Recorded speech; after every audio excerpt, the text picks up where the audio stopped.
Improvement examination എഴുതുന്ന വിദ്യാർത്ഥികളുടെ എണ്ണം വളരെ കൂടുതൽ തന്നെയായിരിക്കും. ഒരുപാട് വിദ്യാർത്ഥികളും രക്ഷിതാക്കളും ഒക്കെ ആശങ്കയിലാണ്. കഴിഞ്ഞ വർഷങ്ങളിലേക്കാളും വിജയ ശതമാനം കുറവാണ്. ഹായ് എവരിവൺ, നിങ്ങൾ കാത്തിരുന്ന +1 ഇംപ്രൂവ്മെന്റ് എക്സാമിനേഷനെ കുറിച്ചുള്ള ഒരു ലേറ്റസ്റ്റ് അപ്ഡേറ്റ് എത്തിയിട്ടുണ്ട്. അപ്പോൾ നമ്മൾ മുൻപേ ഇൻഫോം ചെയ്തിരുന്നത് +2 എക്സാമിനേഷൻ നടക്കുന്ന അതേ ടൈമിലായിരിക്കും +1 ഇംപ്രൂവ്മെന്റ് എക്സാമിനേഷൻ എന്നുള്ളതാണ്. അതേപോലെ ഒരു തീരുമാനത്തിലാണ് ഇപ്പോൾ പൊതുവിദ്യാഭ്യാസ വകുപ്പ് എത്തിയിരിക്കുന്നത്. മക്കളെ, നിങ്ങൾക്ക് +2 എക്സാമിനേഷൻ നടക്കുന്ന മാർച്ച് മാസത്തിൽ അതേ സമയത്ത് തന്നെയാണ് +1 ഇംപ്രൂവ്മെന്റ് എക്സാമിനേഷനും നടത്തുന്നത്.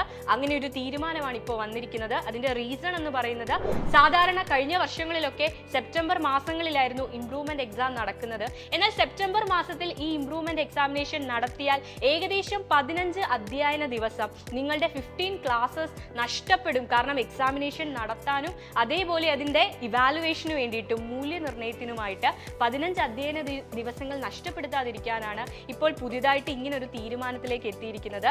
ഒരുപാട് വിദ്യാർത്ഥികളും രക്ഷിതാക്കളും ഒക്കെ ആശങ്കയിലാണ്.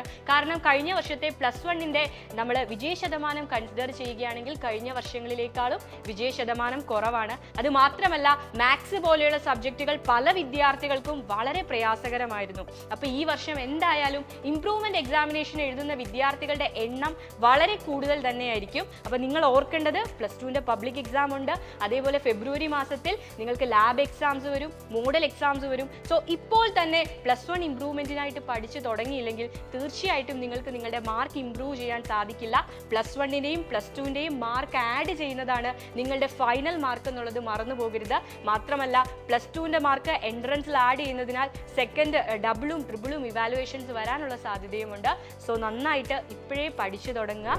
ആൻഡ് ഒരു പോസിറ്റീവ് റെസ്പോൺസ് നിങ്ങളുടെയൊക്കെ, നമ്മുടെ വിദ്യാർത്ഥികളുടെയും അധ്യാപകരുടെയും രക്ഷിതാക്കളുടെയും നമ്മുടെയൊക്കെ അഭിപ്രായം മാനിച്ച് സെപ്റ്റംബറിലേക്ക് എക്സാം നടത്താനുള്ള സാധ്യതകൾ ഗവൺമെന്റ് പരിശോധിക്കുമെന്ന് തന്നെ നമുക്ക് കരുതാം. ഒരു പോസിറ്റീവ് റിസൾട്ടിനായിട്ട് വെയിറ്റ് ചെയ്യുക. എന്നാൽ കൂടെ നിങ്ങളത് മാർച്ചിൽ എക്സ്പെക്ട് ചെയ്ത് തന്നെ മുന്നോട്ട് പോവുക. നന്നായിട്ട് പഠിക്കുക. All the very best.